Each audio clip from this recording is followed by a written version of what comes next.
Bismillahirrahmanirrahim. Assalamu alaikum wa rahmatullahi wa barakatuhu.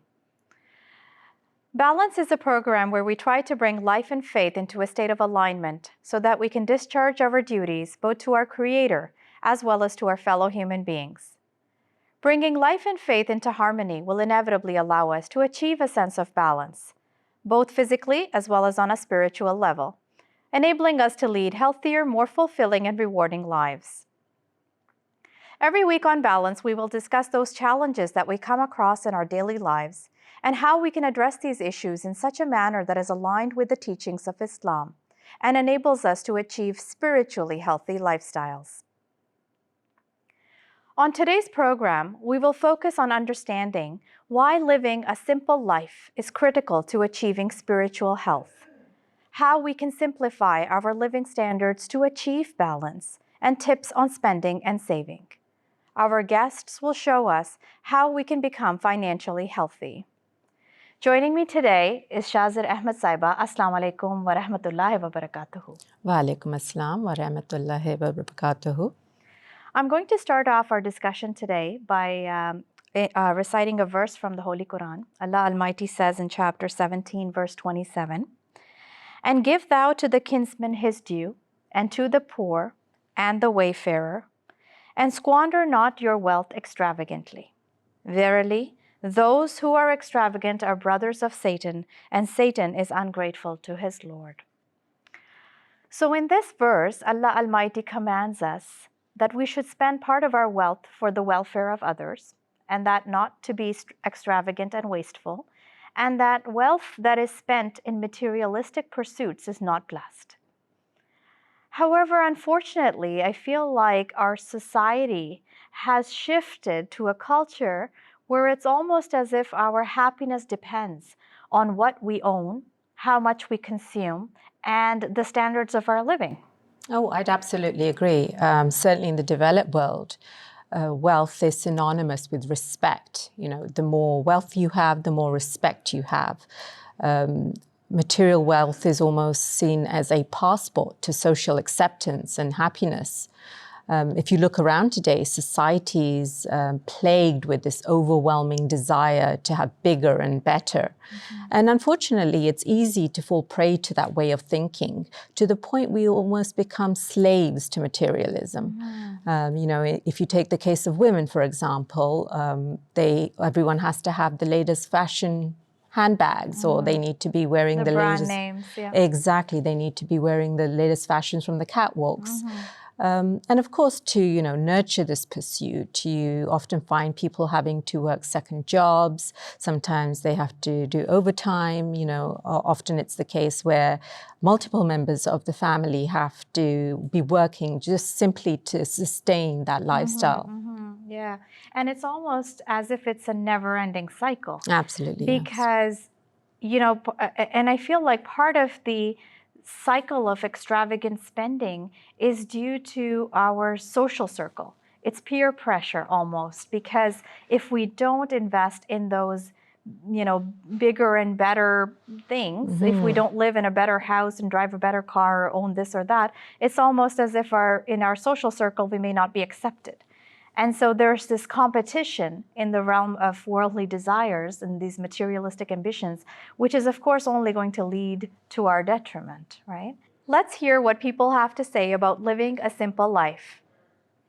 Everyone knows that we live in a culture of consumerism, but few people understand the full extent of the problems it causes or the effect it has on each of us. Consumerism is one of the strongest forces affecting our lives in the modern world. The definition of the term consumerism extends to the idea that in order to be happier, better, and more successful people, we have to have more material wealth. One example of a factor impacting consumerism is advertising. Every day, each of us is bombarded with around 1,600 commercial messages. This massive amount of advertising is now such a normal part of society that most of us don't even seem to realize just how pervasive it is in our lives. It affects our decisions and even our worldviews. Our family and peers can also influence us in subtle ways. Even sitting at home with one's family, chatting about holiday plans, or at school with friends, discussing someone's new mobile phone can create new needs or feelings of pressure. Mixing with people who have consumerist lifestyles can also have a powerful influence on us. It can often seem as if this is the only way to behave, and that these are the only aspirations to have. This, in effect, helps the consumerist philosophy to maintain its power in society.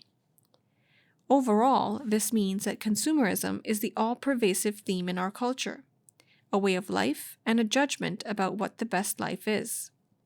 It seeps into most parts of our lives, whether we are aware of it or not, and can profoundly affect each of us.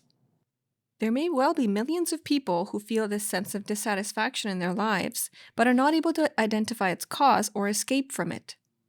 Although consumerism is not the only reason why one might feel dissatisfied or stressed, evidence is building among psychologists that holding strong materialistic values is detrimental to psychological well-being.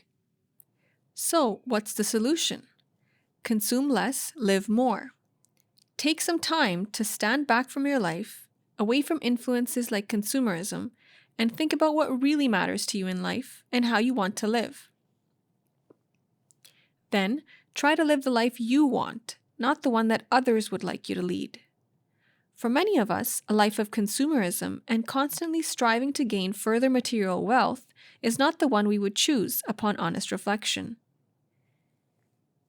Many of us will find that reducing our levels of consumption, caring less about materialism, and refocusing our attention and time towards things that really matter to us will eliminate a lot of problems in our lives and give us a great deal more satisfaction, whilst also leading to a more sustainable and fair future for all.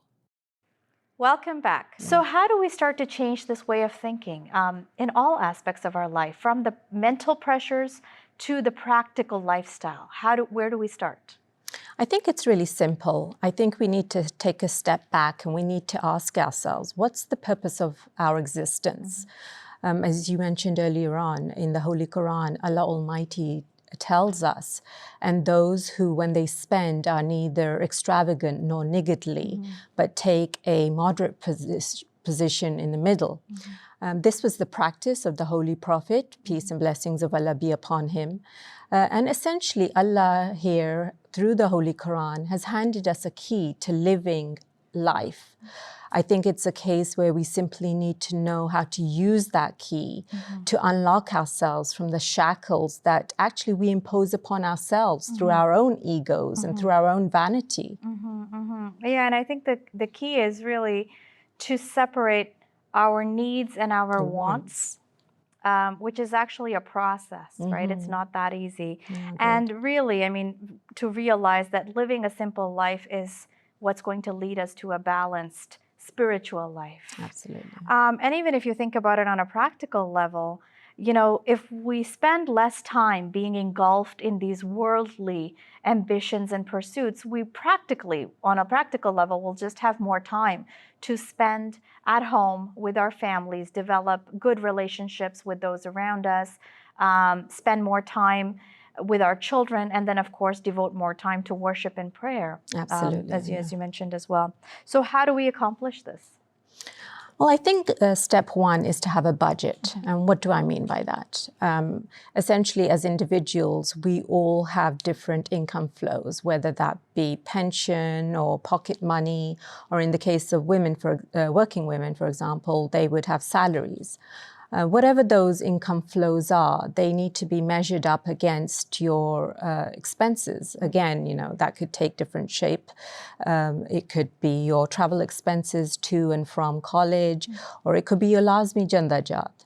At the end of the day, a budget is simply a plan that lays out for you how much you earn, how much you should spend, and how much you should save.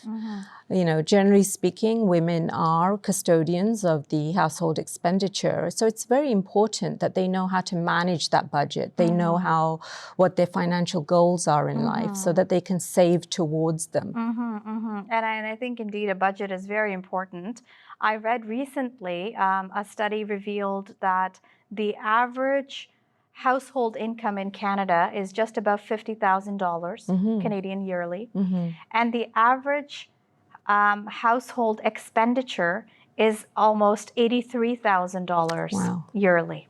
So that reveals a need to budget a little bit better. And then just getting back to your point about women being custodians and trying to manage that budget once you make it. There's lots of different things I feel that we can do, big and small. We can do comparison shopping, look for good deals. Absolutely. We can buy those items that we use regularly, regular household items that we use often. We can buy them in bulk. And then we should also, of course, teach our children not to be wasteful and be very mindful when using those items so that they last longer and that we're not wasting anything. Absolutely. Now, what about major financial events? Weddings, home ownership, education, funerals even. How do we plan and prepare for those? I think the key is to start saving early, plan for those events, find out early how much expenditure would be involved. And generally speaking, for example, in the case of weddings, women tend to start saving earlier on in their children's lives. Unfortunately, of course, with credit being so easily available nowadays, there is a growing trend whereby people simply take out loans to fund these kind of expenditures. But it doesn't have to be that way. In fact, it shouldn't be that way. If they have a plan, they should be able to ration their earnings and to be able to set a certain amount aside to be able to, save for these various milestones. Indeed. Now, another aspect of living a financially balanced life is to purify our wealth. And that is, of course, done through financial sacrifice. Allah Ta'ala says in the Holy Quran, you cannot attain to righteousness unless you spend out of that which you love. And whatever you spend, Allah knows it well. So how does spending in the way of Allah help us become righteous? I think it's important to understand that Allah Almighty rewards us for making financial sacrifices. He says in the Holy Quran, those who spend their wealth by night and by day, secretly and openly, shall have their reward with the Lord. Upon them shall come no fear, and nor shall they grieve. Essentially here, Allah Almighty is telling believers that if they make sacrifices for His sake and for His pleasure alone, He promises to make their homes abodes of peace, and He promises to bless their earnings. I think it's important to highlight here that the concept of blessings here doesn't center around material means or money. Rather, the Islamic concept of wealth actually is far richer and far deeper in that it embodies peace both with oneself and with one's children, which is the ultimate wealth. And I think we all, when we make financial sacrifices, we've all been witness to the blessings that we reap as a result of that. The result, the blessings are in so many shapes and forms, and they're exponential relative to the initial investment. And I think that in Islam, we have so much opportunity to offer financial sacrifices. Zakat is a pillar of Islam, so that emphasizes the importance and the blessings behind financial sacrifice. And then we have numerous other blessed schemes in the system of the Jamaat. No, absolutely. I mean, you've hit the nail on the head. Making financial sacrifices is an investment in the afterlife. And part of that reinvestment strategy is to pay your zakat, is to pay your jandajat. The fact, like you said, the fact that zakat is the fourth pillar of Islam, testifies to the importance that Islam attributes to financial sacrifice. And as, members of the Jamaat, alhamdulillah, we are even more blessed in that we have the blessed scheme of wasiyat through the acceptance of the promised Messiah, alayhi salam. Allah Almighty has afforded us further opportunity and a further privilege, I would say, to, participate in this blessed scheme. At the end of the day, whatever shape or form financial sacrifice takes, and there are many, you can speak about Waqf Jadid or Tariq Jadid, whatever shape or form that financial sacrifice takes, it's important to understand that its benefits far outweigh the investment that we have initially made. And it's compared to any investment that you make in the secular world, you can't possibly compare. It, yeah. There is a hadith that says that whoever spends in the cause of Allah is rewarded 700 times over. I mean, that in of itself speaks volumes. Yes. And Hazrat Khalifatul Masih Khamis, may Allah be his helper, has explained that the word qurbani or sacrifice has an aspect of it which is implying that one should be put into a sort of difficulty when they sacrifice something. So each one of us has different capacities to spend and to sacrifice, but we should always make that kind of sacrifice which we can feel that, we've given up a piece of something valuable to us, and we've done it for the sake of Allah's pleasure. So alhamdulillah, we've been able to cover a lot of very good points today. Jazakallah for taking the time to share with us. Any last thoughts? I would simply say, as believers, as followers of the promised Messiah, alayhi salam, and the Holy Prophet, peace and blessings of Allah be upon him, we need to keep life simple. Life doesn't have to be so complicated. When we leave this world, we will leave it all behind. And financial sacrifice is just a means to improving your taqwa. And taqwa really is an investment in our afterlife. Jazakallah for that. I'm going to end with an excerpt from the writings of the promised Messiah alayhi salam. He says, "It goes without saying that you cannot love two things at the same time. It is not possible for you to love wealth as well as to love Allah. You can love only one of them, and lucky is one who loves Allah.